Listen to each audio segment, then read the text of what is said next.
Hi everybody, welcome back to Rewild Homeschool. Today we are just going to go over a few common houseplant pests and then our methodology, or rather my personal methodology for treating them, which rather than each individual pest really having hyper-specific rules for how to get rid of them, I use an arsenal of products in a sliding scale. Oh no, that's a very large bug.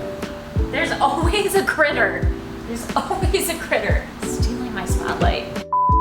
So pests are something that happens to absolutely everybody, whether you're a beginner or you have many houseplants with many years experience. It's something that is semi-unavoidable in a lot of respects.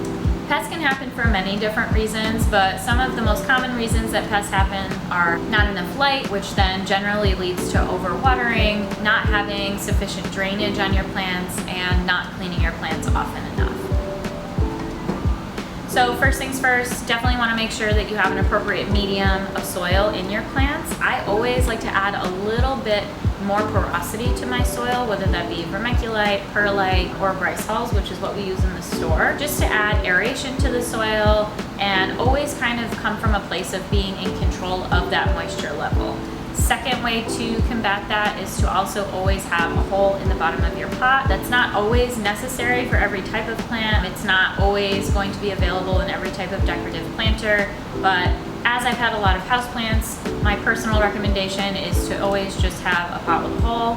Makes your life a lot easier. After you have all of that covered, something that's really important to do for your plants on a routine basis, doesn't have to be, every day or even once a week, but maybe every month, every few months, is to clean the leaves of the plants.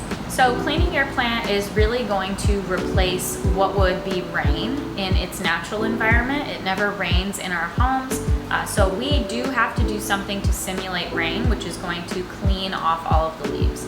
Cleaning your plant is also going to give you an opportunity to really get in up close and personal and check if there are any pests happening. That way you catch them really early on and have a higher chance of success. It'd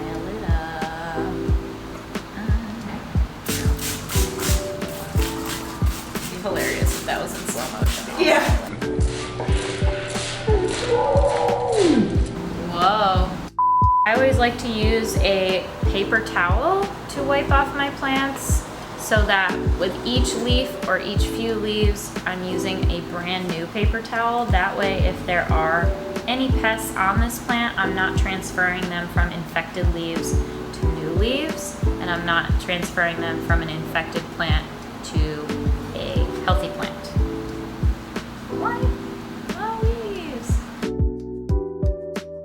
Some common houseplant pests that you might find on your plants are going to be fungus gnats, thrips, scale, mealybug, spider mites. The list goes on and on.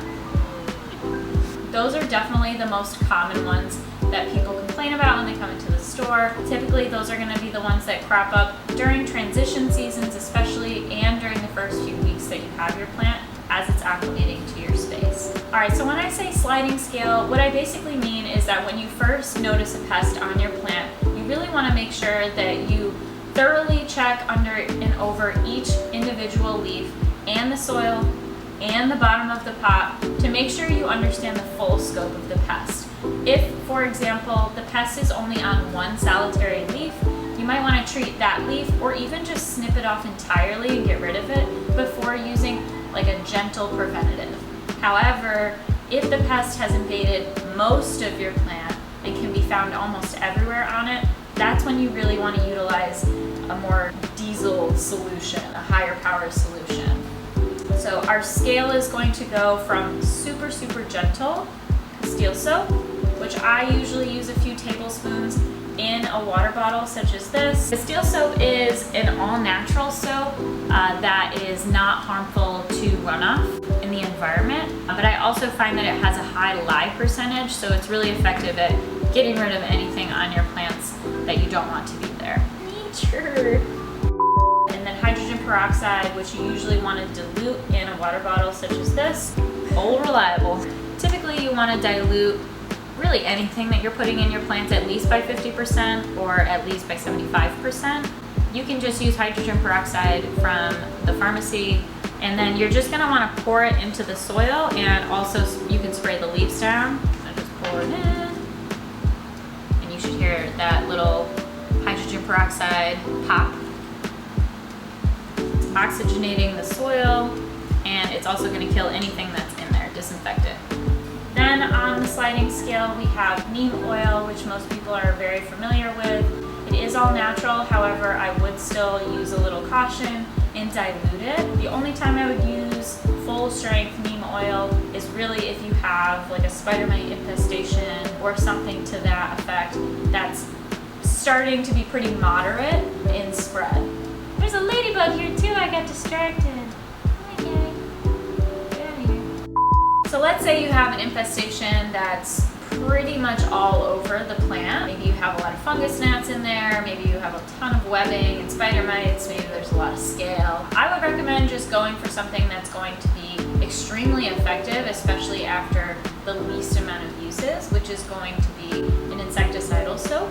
So this is still an all-natural product. However, I still would use a little bit of caution when utilizing it. And make sure you're always opening the windows or bringing the plant outside, or maybe just bringing it in a bathroom where you can rinse out your tub after using it. So the reason that I like to utilize a sliding scale of products is because with every treatment that you are going to treat your plants with, it is going to affect them slightly. So it's going to be a slightly traumatic experience. Obviously less traumatic than the pest and less detrimental long term. However, if you're using something like insecticidal soap or neem, full strength, every day, all the time, just kind of really dousing the plant in it, it's going to have some negative effects and maybe make your plant a little bit worse before it gets better. There has been some experiences where neem will turn all of the new growth completely black and it will rot it. So just keep in mind that although a lot of these products are all natural or home remedies, they still are intense and they're being utilized to literally kill a pest on your plant. So there might be a little leaf loss, there might be a little bit of blacking or browning or yellowing. It's good to be able to distinguish what was the damage done by the pest and then maybe what is the detrimental part coming from the treatment.